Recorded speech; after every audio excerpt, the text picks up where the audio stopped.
Alright, so we're going to go over the postural and movement functions of the superficial lines of the body, which include the superficial front line, superficial back line, spiral line, and the lateral line. So we're starting with the superficial front line.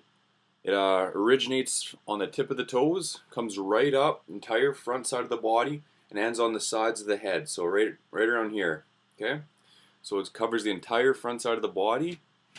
Movement that this line creates is flexion of the upper body, right? Straightening the knee and dorsiflexion of the foot. So when you're lifting your toes upwards. Okay, so, and again, basically going into, say, a fetal position, that would be flexion of the upper body. Posturally, it maintains and balances the superficial back line. Additionally, it lifts the pelvis, rib cage, and face. Alright, the back line, the superficial back line, starts on the plantar surface of the foot, which is the bottom of the foot, okay? Travels up the entire back side of the body, moving over the head and coming right over and ending at your brow line approximately, okay? So now the superficial back line, how it relates and to the front is it pushes the body into extension, right? So anytime you're standing up straight and pushing nice and tall, standing, right, your back line's holding you in place, okay?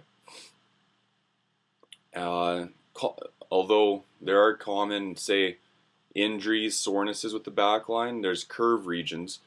And the common, say, injury places on these would be the neck, low back areas, right? Because you always hear people saying my neck's sore, low back sore. So of that, those are common sore spots that people get, okay?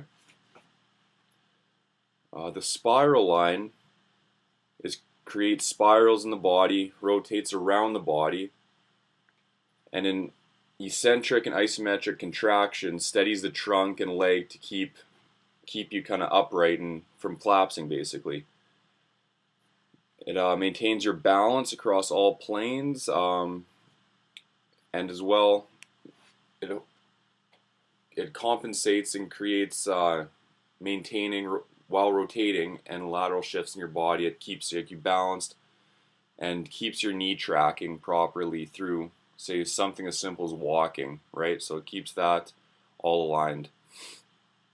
Now the lateral line, it balances the front and back and bilaterally left and right. So it fixes the trunk and legs in a coordinated area or manner to prevent buckling of the structure during any activity with the arms.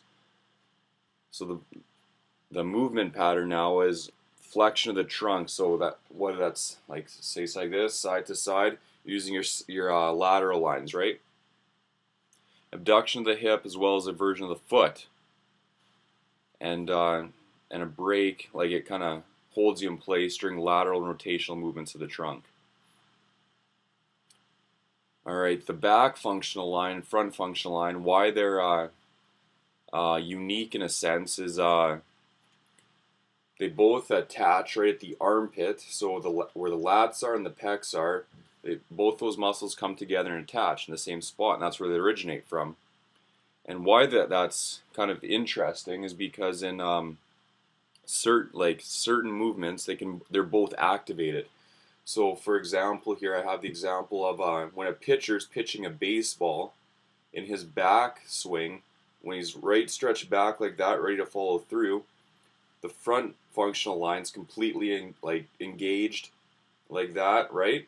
As he comes through, then the front is relaxed and there's all the torque is transferred to the back functional line as well. So in any movement, there's never really one isolation of just one line. They're all kind of always helping and assisting each other to combine the smoothest, most functional movements in the human body. So yeah,